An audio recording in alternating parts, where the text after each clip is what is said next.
Well. It looks like somebody just got caught with their hands in the cookie jar. I don't think anyone's surprised to know that there's some manipulation in crypto. And we just found some more. And what if I told you there's a lot left to find? Well, that probably wouldn't be very shocking. You'd probably be saying, yeah, of course. This space is full of manipulation, insider trading, scamming, and suppression. And that's why the price of Bitcoin has been doing what it's been doing for the past 2 years. Really since 2024, and as we're about to talk about, even back to 2020, 2021. It's kind of nuts. And it has some pretty big ramifications, I think. But one of the first things I want to talk about is this. And it's a little off topic, but it's also not.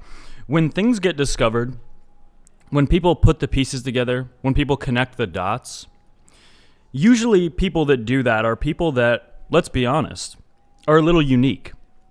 And when I say unique, maybe a little bit, maybe on like the autism spectrum or something like that. And I personally think that's a good thing. I think we need more people in the world that think a little bit differently. Not too weird. Don't get me wrong. Not too weird. But like differently enough that you put pieces together that other people, most people, might not see, right? And very often, very intelligent, very successful people usually are a little bit quirky, a little bit unique, a little bit on the autism spectrum a lot of the times. Not always, but many times, right? Autism spectrum is huge. You could be like very mildly affected or extremely debilitated, right? It's a giant pool. But my point being is that I think that if you're watching this right now and maybe you have an interest in crypto or finance in general and you maybe want to connect some dots or something, the more the merrier. I think the more people that we have that can look at things in a unique way and maybe connect the dots in ways that people can't, you can do that, and then you might be thinking, okay, let's say I discover something. Let's say I discover some sort of scam or some sort of corruption within Wall Street or something, right? And you want to share it, and just get on like Twitter or something. Myself and other people are happy to like bring attention to when people like find things, right? And it's better for everyone, including, well, everyone, because there's a lot of corruption, a lot of manipulation going on in these markets. And you might be, you're 2 minutes into this video, 3 minutes into this video asking, what in pizza's sake are you talking about? Well, let's take a little bit of a dive down and take a look at this. So what Byzantine General says here, there's a lot of tweets about this. You probably have already heard about this today, but it turns out once again, the most sophisticated trading firms in the world aren't actually smart. They're not geniuses. They're just doing crime. Because Jane Street was accused of insider trading that helped collapse Terraform. And in fact, they are still maybe, getting caught with their fingers in the cookie jar, their fingers in the peanut butter jar, trying to cause more chaos.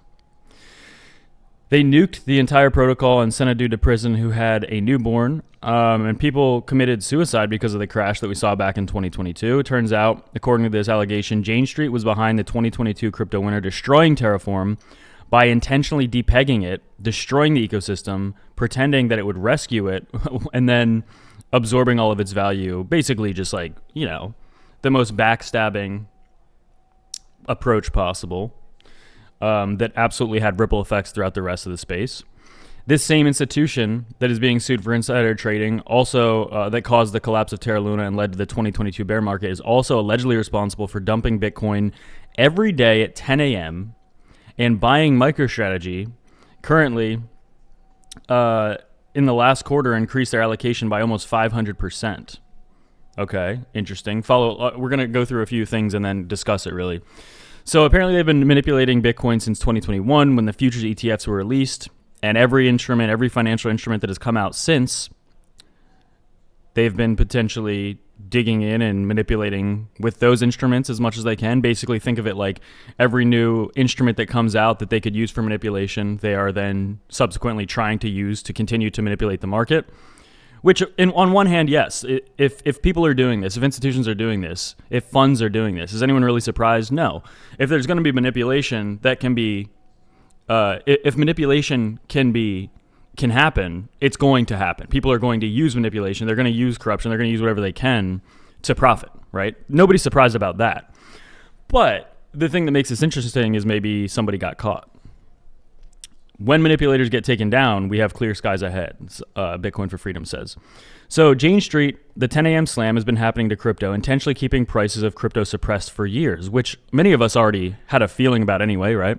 And as I'm talking about this, we're talking about Jane Street, but I also want you to keep in mind that it's possible that it's happening more broadly, that there's other strategies, other manipulation that's also currently still occurring that needs to be addressed. So today, Jane Street is behind more than 10% of all equity trades in North America, and his trading revenue is more than double that the world's largest hedge fund. Because Jane Street is a quantitative trading firm and not a hedge fund, it is exempt from detailed disclosure requirements, allowing Jane Street to avoid revealing its trading strategies. Okay, sounds like a perfect setup for manipulation.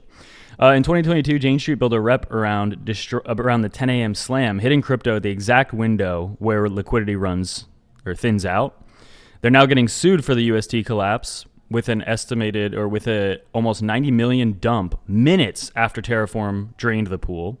And in 2026, Bitcoin is getting hit exactly at 8 p.m. 2 nights in a row over the weekend, thinnest liquidity of the week. Interesting, to say the least, right? Crazy. And here we are today, no 10 a.m. market manipulation. That's also interesting. Quentin says almost as if someone got caught. So Zero Hedge saying, just wait until you see the crypto market rigging that will emerge now. Jane Street's looking bad here. They purposely dumped almost 100 million UST on Curve after Terra withdrew 150 million to migrate liquidity to a new pool. Their goal was to depeg UST. Apparently, this already was caught years ago, but it never, I guess, blew up. Interesting. More pieces are just getting put together, right? On May 7th, 2022, Terraform withdrew 150 million. Court filings confirm it was Jane Street's largest single crypto swap in history.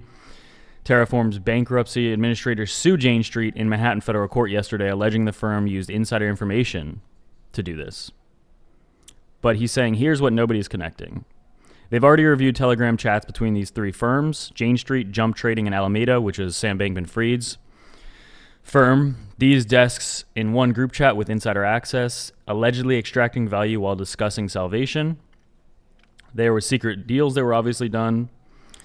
And Alameda was founded by SBF, who I just said, who trained at Jane Street. So he had already connections to Jane Street. This is where he was trained in 2014 and 2017. And he was ranked the best trader in his class before leaving to build a firm that would later destroy FTX and another $8 billion in customer funds. Interesting.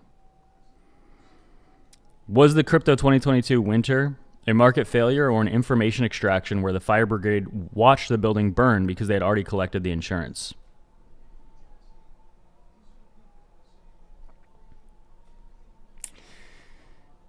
So, and this is another lengthy post kind of going in more detail. You can pause the video if you want to read these. But absolutely insane. What else is going on behind the scenes? Because we all know there is more going on behind the scenes, right? Absolutely. You have to put your head in the sand, cover your butt with peanut butter, and I don't know. But you have to be kind of crazy to not understand, yes, there's some insane manipulation going on here.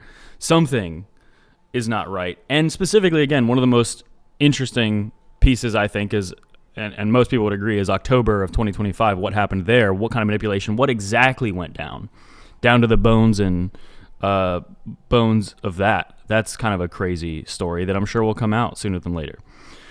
But Bitcoin will bottom when the big guys fill their bags. It's simple as that. So it will go as low as needed to create the liquidity needed for that transpositions, not any less, not any more. That's what we're seeing right now. We also see for the first time in Bitcoin's history, according to the weekly RSI, this is the most oversold it has ever been. Currently sits at about 25.6, which is lower than the previous record low level set by the Luna crash in 3AC. He's saying more downside is likely, but a bottom could be coming soon. Insane. So Altcoin Sherper says he thinks this is the bottom, and it's not going to be like 2022 because in 2025 we consolidated pretty strongly for 8 months in this range. It'll be a solid foundation, which is kind of currently what we're testing right now for support. In 2021 we didn't have this. Price just went up straight, like too fast, that really there wasn't a big support zone. Here we have an 8-month support zone. If anything, it's a much nicer buffer than back then. But according to Kook on X, we aren't even close to bottoming. And he's saying we're waiting for a full capitulation and then sideways for about a year. So people have different opinions here, for sure.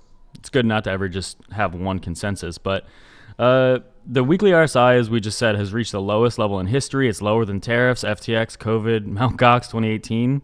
Crazy. It has never been this oversold. Really remarkable, right? And we don't even fully know the exact reason. Compare the accumulation size of Bitcoin to last cycle, it's incomparable. Once the current fear passes, a massive rally will follow. Whale accumulation is still in earnest. A lot of whale accumulation, right? So what does that mean? I don't know. That's not a bearish thing. Typically, right? You wouldn't think it's getting scooped up like crazy for it to be bearish. And quick reminder that Bitcoin's Bollinger Bands are still the tightest they've ever been, indicating that that a truly large move has yet to occur and is likely to come soon. So we can fantasize about a really big pump, a big squeeze, and a massive resurgence in Bitcoin price out of here, right? Let's say we fast forward 3 months and the charts end up looking something like that, right? Or maybe like this, something absolutely banana mode, right? We can fantasize about that. Do I think that's the most likely outcome? I don't know. Honestly, at this point, I think there's like a solid 5 scenarios that I'm 50-50 on, meaning like, yeah, they all, at this very second. I personally think if we had some more corruption and manipulation exposed, rooted out, and at least even addressed, not even rooted out, I think that would just pump the market more because there's clearly a deliberate attempt to suppress the price of Bitcoin. I think the price will absolutely go bananas whenever that's addressed or resolved or rooted out, whatever it is. I personally think that that's kind of like, think of it like you have a disease and you're otherwise extremely healthy. Before you can truly be healthy, you need to root out that disease. So that's just how I'm thinking about this market. And the interesting thing about that is that technically, if the disease is located, it can be removed in many cases very easily, very quickly. So a reversal can happen very quickly. But it's just more of a matter of, even as what I talked about at the beginning of this video, somebody or people putting pieces together and figuring out kind of the real issues that are plaguing this market right now. And again, the upside to that is that could happen any day. There's no like absolutely categorically like failure. There's no actual plague on crypto that can't be solved pretty easily, right? So in that sense, I'm optimistic. It could happen any day. And considering as well, we're putting together as well that Bitcoin is the most oversold it's ever been, all this stuff saying we've got completely dumped on, I'm pretty optimistic. Even if we don't go up tomorrow, right? All indicators are saying this is actually a decent time to be buying in, a decent time to be accumulating. So that's my take on it.